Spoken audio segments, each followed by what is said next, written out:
मूकं करोति वाचालं पङ्गुं लङ्घयते गिरिं यत्कृपात्तमहं वन्दे परमानन्दमाधवम्। श्रीमदनगोपालं वृन्दारण्य पुरन्दरं श्रीगोविन्दं प्रपद्येऽहं दीनानुग्रहकारकम्। वन्दे मुकुन्दमरविन्ददलायताक्षम् कुन्देन्दुशङ्खदशनं शिशुगोपवेशम् इन्द्रादिदेवगणवन्दितपादपीठम् वृन्दावनायमहं वसुदेवसूनम्। नवजलधरवर्णं चम्पकोद्भासिकरणं विकसितनलिनाश्यं विस्फुरन्मन्दहास्यं कनकरुचिदुकूलं चारुबर्हावचूलं कमपि निखिलसारं नौमि गोपीकुमारम्। वंशीविभूषितकरान्नयनीरदाभात् पीताम्बरादनुनबिम्बफलाधरोष्ठात् पूर्णेन्दुसुन्दरमुखादरविन्दनेत्रात् कृष्णात् परं किमपि तत्त्वमहं न जाने। ध्यानाभ्यासवशीकृतेन मनसा तन्निर्गुणं निष्क्रियम् ज्योति किञ्चन योगिनो यदि परं पश्यन्ति पश्यन्तु ते। अस्माकं तु तदेव लोचन चमत्काराय भूयाचरम् कालिन्दी पुलिनेषु यत्किमपि तन् नीलं महो धावति।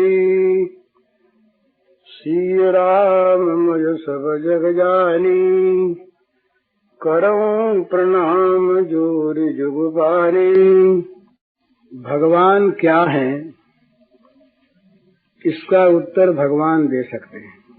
बाकी जितने भी उत्तर हैं वो सब महापुरुषों की साधना के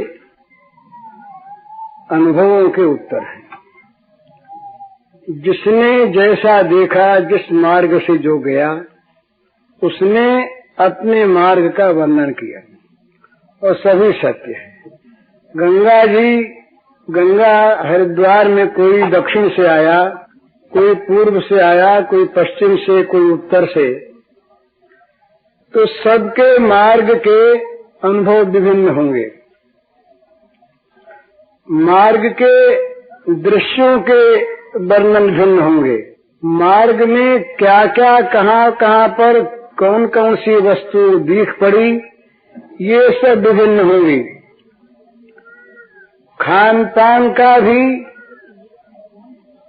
प्रभेद होगा। हरिद्वार में आने पर हर की पैरी एक मिल जाएगी। तो इसके पहले ऐसा कहते हैं कि भाई वो इस प्रकार की वस्तु है अनिर्वचनीय, इस प्रकार की वस्तु है अचिंत्य, कि जिसका वर्णन नहीं हो सकता, जो हमारे इस चित्त के द्वारा, इस बुद्धि के द्वारा, इस मन के द्वारा पूरी जानी जा नहीं सकती। ये तो वाचा निवर्तन्ते अप्राप्य मनसा सह। तो इसलिए जिसका वर्णन हो नहीं सकता, उसका तो हो नहीं सकता, और जिसका हो सकता है उसके विभिन्न अनुभव विभिन्न प्रकार के हो सकते हैं। इसलिए सभी ठीक हैं, किसका कौन विरोध करे। भगवान को ये कहें कि भगवान केवल सगुण है, तब भी हमारी बुद्धि की परिधि में आ गए।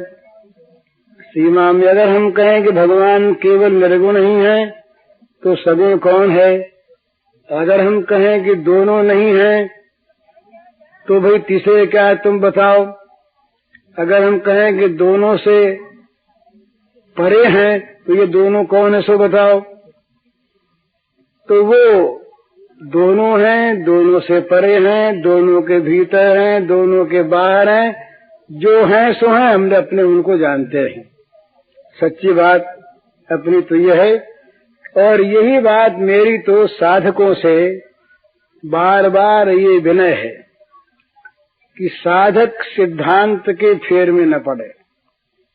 भगवान क्या हैं, भगवान कैसे हैं, यथार्थ में भगवान का क्या स्वरूप है, ये भगवान जब जनाएंगे तब जानने में आवेगा। तुम्हारी कृपा तुम्हें रघुनंदन, जानहि भक्त भक्त वचंदन।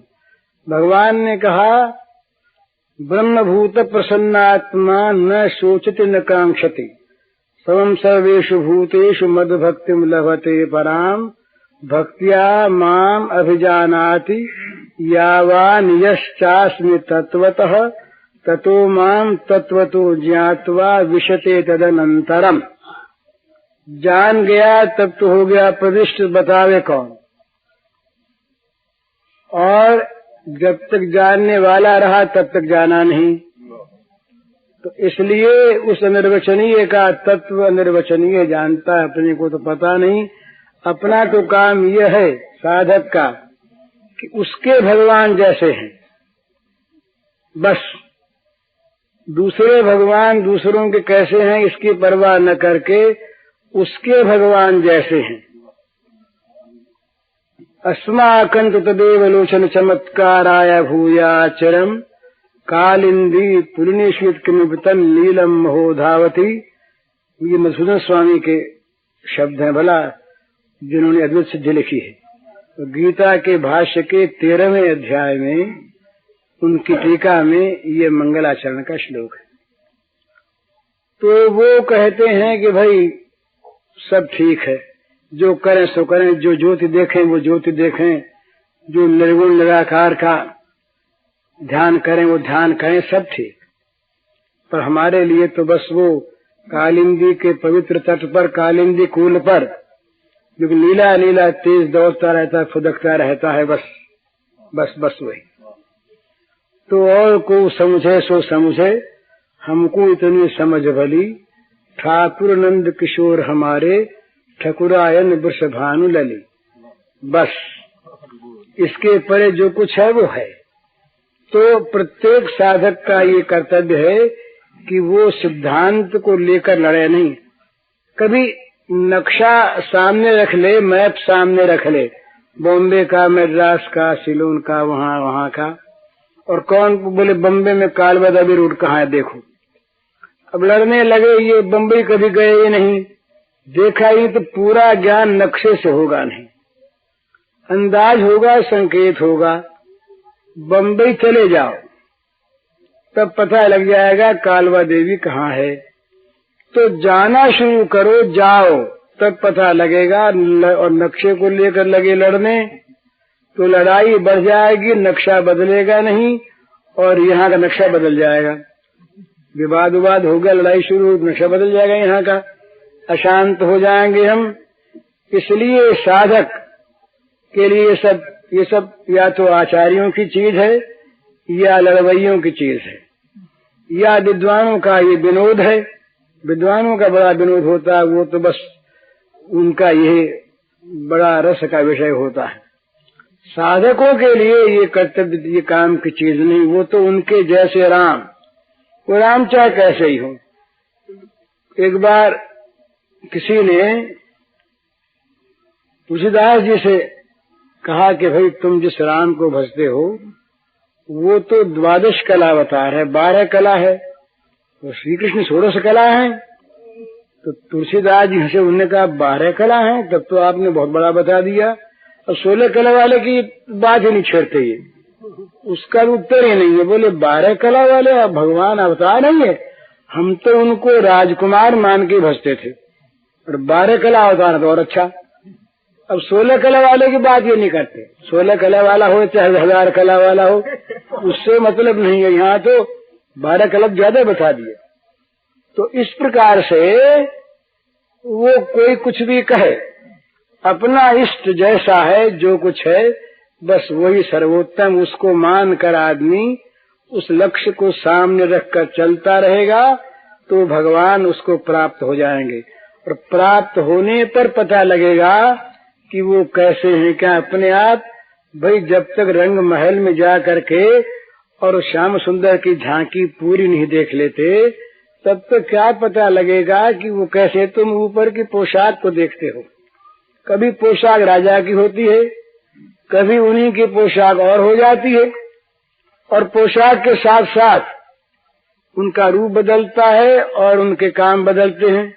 सर गुरुदास बनर्जी है तो हाई कोर्ट के जज थे, बहुत बड़े विद्वान। शिवरात्रि का दिन तो गंगा नहाने जाया करते थे, वो बूढ़े ब्राह्मण थे। तो गंगा नहाने जाया, वहाँ जज थोड़ी जाता है, जज तो हाई कोर्ट में जाता है, हाई कोर्ट जज थे।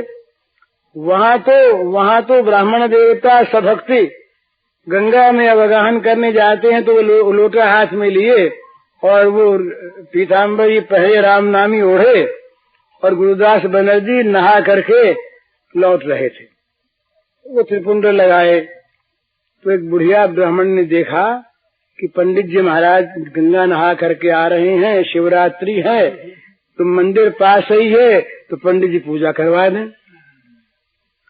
तो ब्राह्मण ने कहा, ओ पंडित जी जरा बात सुनो। बोले क्या मैया? बोले शिवरात्रि जरा पूजा करवा दो चल के। बोले हाँ अब चलो पूजा करवा दें। तो चले गए मंदिर में। मंदिर में जाके ब्राह्मण है, अब वो इस समय ब्राह्मण है, वो पूजा करवा दी खूब मजे में। पूजा करवा दी जब उसने 2 पैसे दिए तब गुरुदास जी ने कह दिया, मैया मेरे पास तुम्हारे आशीर्वाद से बहुत पैसे हैं, पैसा ले लूंगा मैं पर मेरे पास बहुत पैसे हैं। तो कहा तू क्या करता है? बुढ़िया ने कहा तू क्या करता है? तो कहा मैया मैं तो हाई कोर्ट में नौकर हूँ। हाकिम है तू? बोले अरे तेरा नाम क्या है? बोले गुरुदास। अरे गुरुदास तू ही है वो हाकिम कोर्ट वाला? डर गई है। बोले गुरुदास बाबू। बोले नहीं मैया मैं पंडित ब्राह्मण हूँ, गुरुदास जज नहीं हूँ मैं। समझे? तो इसी प्रकार से भगवान के अनेक रूप हैं। वो धनुर्धर भी हैं, वो वनवेशधारी भी हैं, वो दूल्हा भी हैं, वो राजा भी हैं, वो वृंदावन के छैल भी हैं, और वो कुरुक्षेत्र के सारथी भी हैं, और वो महाकाल भी हैं। इसलिए वो जैसे जो कुछ है ये सब बता देंगे। फिर आपको जब आप उनके साथ घुल मिल जाएंगे तब वो कह देंगे कि देखो वहाँ जो हम ब्राह्मण बने थे वो भी गुरुदास, और ये जो हाईकोर्ट में जज हैं ये भी गुरुदास। और उस दिन माता के सामने महाराज एक आदर्श सुनाऊं मैं आपको। सर गुरुदास एक दिन हाईकोर्ट में बैठे बहस सुन रहे थे। अंग्रेज सब बैरिस्टर्स थे उस जमाने में, बहस कर रहे सब। कोई मुकदमा था। उस दिन था बंगाल में कोई पर्व, तो पर्व के दिन गंगा नहाने को आसपास के लोग बहुत आते हैं। तो कुछ देव स्त्रियां आई, बहुत भीड़ थी। तो सर गुरुदास ये वो हाई कोर्ट में जज की कुर्सी पर बैठे हुए बहस सुन रहे थे। वो क्रॉस हो रहा था। तो इसने इतने में उन्होंने देखा कि एक बुढ़िया एक, और वो गीला कपड़ा पहने महिला अंदर घुसी उस रूम के, और सिपाही ने जरा रोका। इनकी आंख चली गई उधर, इन्होंने कोर्ट बंद कर दिया। बहस सुनते सुनते कोर्ट बंद कर दिया। तब सब बड़े चकित हो गए, क्या हो गया? कोर्ट बंद करके, ये कलकत्ते में देखा होगा आपने, बॉम्बे में भी है, ये जो हाई कोर्ट के जजेस होते हैं इनके आने का रास्ता पीछे से होता है, सामने से नहीं आते जाते। पर ये कोर्ट बंद करके सामने उतर गए। सामने उतर करके इन्होंने कोर्ट में उन अंग्रेज बैरिस्टरों के सबके सामने उसी जज के वेश में साष्टांग प्रणाम किया उसको, बुढ़िया को, और उसके चरणों की धूल लेके सिर में लगाई। चकित हो गए लोग, सब इकट्ठे हो गए, अंग्रेज सब, ये क्या है सर गुरुदास ने ये कैसे किया, क्या किया। गुरुदास जी के आंखों में आंसू आ गए, बुढ़िया तो गदगद हो गई, बेटा गुरुआ। गुरुदास ने कहा कि ये मेरी धाय माँ है, इसने मुझे पाला था। इस मेरी धाय माँ नहीं, सगी माँ नहीं, मेरी माँ मर गई थी, मेरी इस धाय माता ने मुझे पाला था, इसे इसके मुझे दर्शन हो गए आज, तो मैं इसके चरणों में गिर पड़ा। सब लोग चकित हो गए गुरुदास की इस निष्ठा को देखकर। गुरुदास कई निष्ठाएं ऐसी। एक बार के बाद सर गुरुदास किसी कमीशन में कलकत्ते से दिल्ली आ रहे थे स्पेशल ट्रेन में। लॉर्ड कर्जन उसमें थे। लॉर्ड कर्जन उस समय ये कलकत्ते में रहा करते थे, वायसराय लोग। लॉर्ड कर्जन थे उसी ट्रेन में। तो रास्ते में सर गुरुदास से बातें हो रही थी, तो प्रयाग के कुछ उधर पहुंचे तो सर गुरुदास से पूछा लॉर्ड कर्जन ने कि आपने खाया कि नहीं। अभी आज के जमाने की बात हो तो समझें कि ये सर गुरुदास तो अभी दखियानूसी ही हैं। गुरुदास ने कहा खाता कैसे, मैंने स्नान नहीं किया अभी। तो कहा तो फिर, बोले कहीं स्नान करने की सुविधा होगी, स्नान करेंगे, बनाएंगे, भगवान के भोग लगेगा तब खाएंगे। तो सर वो कर्जन ने कहा कि ये आपके पुत्र ने खाया। सर गुरुदास के पुत्र साथ थे। तो उन्होंने कहा कि ये पूछने कौन सी बात है, मैं नहीं खाता तो मेरा बेटा कैसे खाता। उस जमाने की चीज है। कर्जन ने उसी समय ये आज्ञा दे दी कि इलाहाबाद में जब गाड़ी ठहरे और जब तक सर गुरुदास खा पी के न लौट आवे तब तक ट्रेन वहीं रहे। टाइम बदल दी गई, जितनी टाइम लगे। सर गुरुदास उतरे, सर गुरुदास त्रिवेणी पर गए, स्नान किया, बाप बेटों ने हंडिया मंगाई, उसमें उनके भात बने, भगवान के भोग लगा, गुरुदास ने और लड़के ने खाया, तब वो लौट करके आए। कर्जन इस पर एक नोट लिखा था, कर्जन इस पर एक नोट लिखा था कि ये मैंने सर गुरुदास की निष्ठा देखी। हंसी नहीं की कर्जन ने, निष्ठा की चीज है। लेकिन वो सर गुरुदास में कह रहा था दूसरी बात। जैसे सर गुरुदास हाई कोर्ट में जज हैं, उस धाय को प्रणाम करने के समय उसके बेटे हैं, उस ब्राह्मणी को शिवरात्रि पूजा कराने के समय पंडित जी हैं, इसी प्रकार भगवान सारे रूपों में, भिन्न भिन्न रूपों में प्रकट होते हैं। किसी एक रूप को पकड़कर उसकी निष्ठा में अगर साधक बढ़ता रहे, ये चेष्टा चिंता न करे कि भगवान कैसे जान ले, पहले से बिना पहुंचे जानेंगे नहीं और जानने के बाद सवाल रहेगा नहीं। दोनों बात, जानने के बाद सवाल रहेगा नहीं और बिना पहुंचे जानेंगे नहीं। तो चलना शुरू कर दे, साध्य की चिंता न करे, साध्य जो जिसके मन में जैसा साध्य है। भगवान अगर खेलने वाले भगवान है तो खेलने वाले, भगवान राजा है तो राजा, भगवान निर्गुण है तो निर्गुण, सगुण है तो सगुण, जिसके जैसे भगवान, उसको सर्वोपरि तत्व मानकर चलना शुरू कर दे। जो जो निकट पहुंचेगा त्यों त्यों प्रकाश मिलेगा, जो जो प्रकाश मिलेगा अंधकार का नाश होगा, उज्ज्वल ज्योति प्रकट होगी, भगवान का अवयव दिखने लगेगा स्पष्ट। पास पहुंचा भगवान ठीक दिखेंगे और फिर भगवान जना देंगे हम ऐसे हैं। तो जाना कि प्रवेश हो गया, विशते तदनंतरम। तो इसलिए जानने की चिंता पहले न करके चलने की चिंता करें। साधक चलना शुरू कर दे, इसके बाद फिर वो अपने आप पहुंच जाएगा। तो ये लोग, हम लोग बहुत लड़ने लगते हैं, निर्गुणवादी, सगुणवादी, साकारवादी, निराकारवादी, और अपने भगवान को अपने जैसा मानने से हर्ज नहीं है। पर इतना ही ये है, तुम मानते हो ठीक नहीं, तो हमारे भगवान तो अल्प हो गए ना। फिर हमारे भगवान को हमें मानने वाले हुए तो मानता नहीं। तो जिस भगवान को वो मानता वो भी हमारे भगवान का रूप है, जिसको और मानते हुए है वो भी हमारे भगवान का रूप। हमारे भगवान अनंत रूपों में, विभिन्न रूपों में, अनंत नामों में सर्वत्र प्रकट हैं, है एक ही। अगर भगवान 10-20 हो जाए तो भगवान कोई न रहे।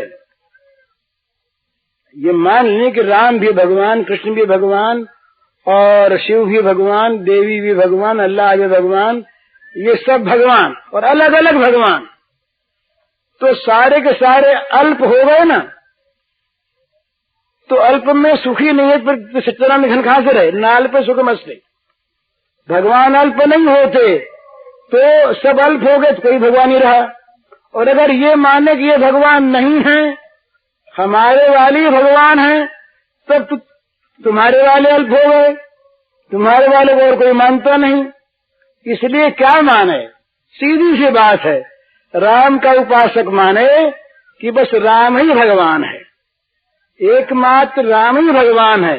राम ही को कोई पूजते हैं कृष्ण नाम से और कृष्ण रूप से, कोई ब्रह्मा, कोई विष्णु, कोई शिव, कोई दुर्गा, कोई गणेश, कोई सूर्य, कोई अल्लाह, कोई ऑलमाइटी गॉड, कोई कुछ विभिन्न नामों से, विभिन्न रूपों से, कोई सगुण, कोई निर्गुण, हमारे राम को पूजते हैं। बस काम बन गया। किसी से झगड़ा नहीं, अपनी राह पर चलते चले जाओ, भगवान मिल जाएंगे। अपना जो है वो बस अपना है, उसके लिए मन में न संदेह करो कि छोटा है, किसी बड़े को और पाना है। जो आदमी ये करता है कि हम जिसको भजते हैं वो तो अभी प्राइमरी क्लास की चीज है, ऊंची वाली दूसरी है, तो ऊंची वाले के लिए इसको छोड़ देगा, वो तो रह जाएगा अधूरा। जिसको मानने बस यही वही है, पलटने की आवश्यकता नहीं, ये वही है, और बस उसी को पकड़े चले जाएं, पार पहुंच जाएंगे। पार पहुंचने पर पता लग जाए, यावान यस्यास्मि तत्वतः भक्त्या माम अभिजानाति, यावान यस्यास्मि तत्वतः। उस भक्ति के द्वारा, ज्ञानोत्तर भक्ति, पराभक्ति, ब्रह्मभूत प्रसन्नात्मा न शोचति न कांक्षति, सम सर्वेषु भूतेषु मद भक्तिम लभते पराम। और इस भक्त्या माम अभिजानाति, यावान यश्चास्मि तत्वतः ततो माम तत्वतो ज्ञात्वा विशते तदनंतरम। सीधे शब्द हैं, उस भक्ति के द्वारा जैसा जो कुछ मैं हूँ इसको तत्व से यथार्थ जानता। और जानता कौन है? महाराज जो अंतरंग प्रेमी होता है वो। देखिए, जानने का ज्ञान भक्ति का विरोध नहीं, बड़ी सुंदर इनका सामंजस्य है। सीधी सी बात है, ज्ञान भक्ति का पूरक और भक्ति ज्ञान की पूरक, और दोनों का परिणाम एक। जैसे आपसे मेरी अगर कुछ भी जानकारी नहीं है, मेरा परिचय आपसे कुछ है ही नहीं, तो आपके प्रति मेरा प्रेम होगा ही नहीं। किसी प्रकार का कोई परिचय, कुछ जानकारी होनी चाहिए, आप अमुक हैं, ऐसे गुण वाले हैं, ऐसे नाम वाले हैं, कुछ न कुछ परिचय हो, ज्ञान हो, तो ज्ञान होने पर आप में प्रेम होगा। और जब वो प्रेम अंतरंगता ला देगा, प्रेम दोनों हृदयों को उन्मुक्त कर देगा। ज्ञान से हृदय नहीं उन्मुक्त होता, भला ये बहुत ध्यान में रखने की चीज है। ज्ञान से हृदय नहीं उन्मुक्त होता, ज्ञान से केवल जाना जाता है, पर हृदय में क्या है ये हृदय खुलता नहीं, ये खुलता है प्रेम से। तो जहाँ प्रेम बढ़ा, अत्यंत अंतरंगता आई, तो अंतरंगता आने पर क्या होगा? फिर दिल की बात आप खोल देंगे। बोले भाई ये जानता है कि हम राजा हैं, हम सम्राट हैं, हम सब कुछ हैं, पर ये हमको नहीं जानता, हमारे सम्राटत्व को जानता है। और जब घुल मिल जाएंगे, अंतरंगता आ जाएगी, अंतर में प्रवेश करने का। संजय ने कहा धृतराष्ट्र से कि मैं राजन, उस महल में जाके आया हूँ जिस महल में नहीं जा सकते प्रद्युम्न, नहीं जा सकते ये अभिमन्यु, उस महल में मैं जाके आया। इतना मेरा वहाँ प्रवेश है, इतना मैं अंतरंग हूँ। तो अंतरंग अगर अंतरंगता न होती तो भगवान कृष्ण और अर्जुन के उस प्रकार के पोज को बैठने के क्या संजय देख पाते? वहाँ प्रवेश ही नहीं है। तो जब अंतरंगता होती है तब प्रवेश होता है अंतर में, और तब अंतर के बाद जो असली होती है वो सामने आती है, ऊपरी बात छिप जाती है। तो अंदर का ज्ञान जो है यावान यश चास्मि तत्वतः, ये नहीं हुआ पहले, ये तो हुआ मद भक्तिम लभते पराम, और भक्त्या माम अभिजानाति, उस भक्ति के द्वारा, उस प्रेम के द्वारा ज्ञान हुआ तत्व से। तो आदि पुराण में श्लोक आता है बड़ा सुंदर कि भाई भगवान को किसने जाना। अत्युक्ति की बात नहीं है, ये सिद्धांत है प्रेम राज्य का। भगवान ने कहा अर्जुन से, मन महात्म्यम मत सपर्याम मत श्रद्धाम मन मनोगतम जानन्ति गोपिका पार्थ नान्ये जानन्ति तत्वतः। तत्वतः यह शब्द है, तत्वतः वहाँ है भक्त्या माम अभिजानाति यावान यश्चास्मि तत्वतः। तो तत्वतः कौन जानता है?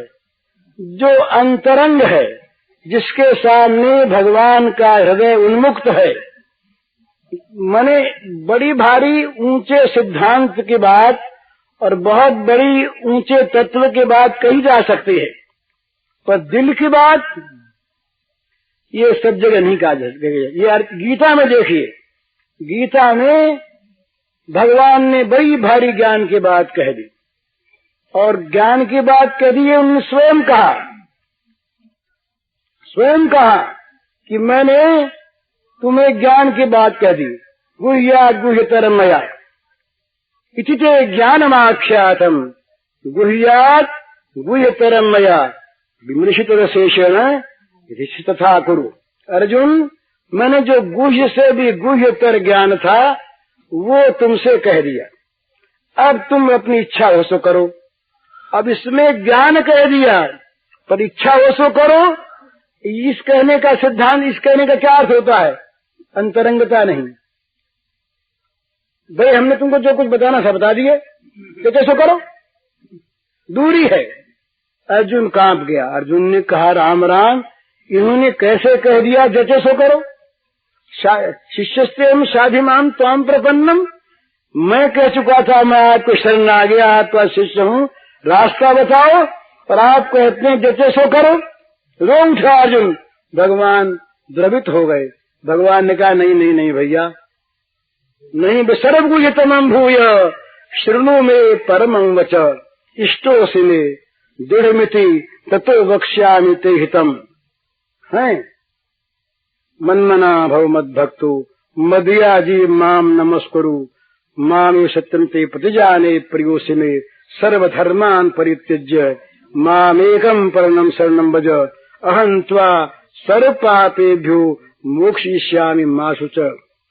इदं ते न तपस्काय न भक्ताय कदाचन न दशुषे वाचम न च माम युवसूयति। ध्यान दीजिए, भगवान ने कहा नहीं नहीं अर्जुन डरो मत, तुम मेरे प्यारे हो, इष्टोसी में दृढ़मिति, तुम मेरे दृढ़ प्रिय हो, मेरे इष्ट हो, इसलिए तुम्हारे हित के लिए मैं तुम्हें वो बात कहता हूँ। फिर से एक बार संकेत से कही पहले, फिर से कहता हूँ कौन सी बात?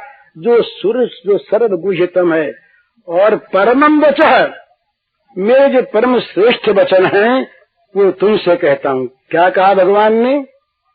मुझ में मन लगाओ, मेरी पूजा करो, मुझको नमस्कार करो, सब धर्मों को छोड़ दो, मेरे एक शरण में आ जाओ। भला कोई भी भला आदमी सभा में बैठकर ज्ञान की चर्चा करता हुआ ये कह सकता है क्या? लोग चट से कह देंगे कि देखो देखो इसका काम, ज्ञानवान की बात कह कहा करके अंत में इसने कहा क्या मेरी पूजा करो। मैं यहाँ कहूँ आप लोगों से, जरा सोचिए कि आप लोग सब चीजों को छोड़ छाड़ दो और मेरी पूजा करो, मुझे नमस्कार करो, मुझमें मन लगाओ, हैं, मेरे भक्त बन जाओ, सब धर्म को छोड़ छाड़ दो, क्या है मैं कहूँ सो करो, तो लोग क्या समझेंगे? जो अत्यंत अंतरंग है वो भी समझेंगे कि देखो भाई ऐसी बात अगर हो भी तो कहनी नहीं चाहिए, ये बड़ी बड़ी बुरी अपने मुंह से और सब धर्मों को छोड़कर अपनी शरण में आने की बात, ये भले आदमियों की बात नहीं। पर सर्वगुह्यतमम, ये सर्वगुह्यतमम, सारे एक होता है गुह्य गुह्यतर गुह्यतम सर्वगुह्यतम। तो सारी छिपी हुई चीजों में जो छिपी हुई उनमें भी छिपी हुई चीज ये कब खुलती है? जब इष्टोसी में दृढ़मिति, जब कोई प्यारा मिलता है, जिसके सामने कहने में संकोच नहीं होता, जिसके सामने कहने में मन में ऐसा नहीं होता कि कोई दूसरा अर्थ लगा लेगा, वहाँ मन की अंदर की बात, दिल की बात खुलती है। तो गोपी उसके लिए अर्जुन से कहा भगवान ने कि अर्जुन ने पूछा महाराज कोई आपके मन की बात भी जानता है और आपकी पूजा, आपकी श्रद्धा, आपकी सेवा कैसे होती है, कोई जानने वाला है भी बताइए ना, अर्जुन पूछता है। तो भगवान ने कहा मन महात्म्यम मत सपर्याम मत श्रद्धाम मन मनोगतम। अर्जुन मेरी महिमा, मेरी सेवा, मेरी श्रद्धा और मेरे मन की बात केवल गोपिका जानती है तत्व से, और कोई जानता ही नहीं। नानी जानती, और कोई नहीं जानता। तत्व जानते हैं पर तत्व से नहीं जानते। तत्व से जानना होता कब? जब अंतरंगता आती है, जब गोपियों की भांति सर्व समर्पण हो जाता है, जब अपने सुख के लिए किसी वस्तु की कोई चाह या परवाह रहती नहीं, भोग मोक्ष दोनों की इच्छा का परित्याग करके जब साधक, जब प्रेमी अपने आप को भगवत इच्छा में मिला देता है, उनमें उनके सुख में ही अपना सारा सर्वस्व होम कर सुखी हो जाता है, तब भगवान की इच्छा उसके सामने, भगवान के मन की बात उसके सामने मूर्तिमान हो जाती है। भगवान की सेवा कैसे करनी चाहिए? जहाँ संकोची सेवा होती है ना महाराज, बहुत जगह सेवा कराने वाले भी संकोची सेवा, बोले भाई ये दाल बन तो गई ऐसी ही, अब अपने रुचि के अनुकूल तो नहीं है, पर कैसे कहें, इन्होंने बना दी और अब अगर हम नहीं खाएंगे इनको दुख होगा। ये तो बहुत भले आदमियों की बात, पर वो संकोच में पड़ जाते हैं। पर जहाँ संकोच नहीं है, बिल्कुल हृदय खुला, वहाँ कह देंगे भाई तुम्हारी चीज अच्छी नहीं बनी, ये अच्छी नहीं बनी, इसमें ऐसी और बना, हमारे लायक नहीं है। पर ये सभ्यता में नहीं कही जाएगी, संकोच में नहीं कही जाएगी, मान संभ्रम में नहीं कही जाएगी, और परायपन में तो कही नहीं जाएगी। या तो कोई असभ्य होगा वो कहेगा, या नालायक होगा वो कहेगा, और या जो अंतरंगता होगी वो अपने आप से अपने आप कहेगा, उसमें कोई आपत्ति नहीं। तो मन में क्या है, सेवा वास्तविक क्या है, भगवान क्या चाहते हैं? भगवान हमारी दी हुई हर एक सेवा स्वीकार करते हैं, ये भगवान की महत्ता है। भगवान हमारी दी हुई चीज ले लेते हैं, पर वो चाहते क्या असल में, ये हम नहीं जानते, नहीं जाना महाराज। कल हमने सुनाया था आपको, भीष्म के तकिए के बाद समझे नहीं बड़े बड़े वीर लोग, तकिया चाहिए कहा भीष्म ने। अर्जुन समझा केवल कि ये बाण मार करके तकिया देने के बाद भीष्म कहते हैं, तो समझा नहीं। तो सेव क्या सेवा चाहता है, उसको किस सेवा से प्रसन्नता है, इस बात को कौन जानता है? जो सेव के मन की जानता है, जो सेव का अंतरंग होता है। श्रद्धा कैसी, श्रद्धा का बड़ा विकृत रूप होता है भला, और श्रद्धा का बड़ा सुंदर रूप होता है। श्रद्धा में ये जो कहते हैं ना, बड़ी सुंदर श्रद्धा की चीज व्याख्या है। श्रद्धा कभी आंख वाली नहीं होती। जहाँ कहते हैं कि अंधश्रद्धा मत करो और श्रद्धा करो, श्रद्धा आंख वाली नहीं होती। जहाँ आंख श्रद्धा में लग गई वहाँ श्रद्धा संदेहवती हो गई। पर श्रद्धा मूर्खता भी नहीं होती, श्रद्धा मूर्खता भी नहीं होती। जो श्रद्धा वास्तविक होती है वो अपने श्रद्धेय के स्वरूप को जना देती है। वो श्रद्धेय किस प्रकार का है, वो श्रद्धा अपने आप उसके रूप को सामने खोल देती है। श्रद्धा में अगर गड़बड़ी होती है, श्रद्धा में अगर किसी प्रकार का दोष होता है, कोई स्वार्थ होता है, तब श्रद्धा बिगड़ती है। नहीं तो श्रद्धा जो है वो दो काम करती है, तत्परता लाती है और इंद्रियों का संयम लाती है। श्रद्धा में दो चीज आती है साथ साथ।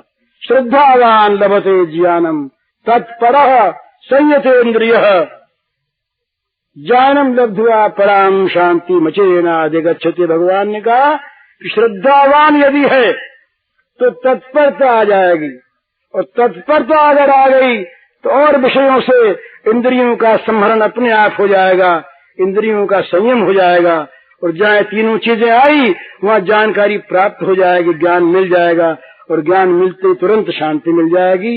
ये भगवान के वचन है।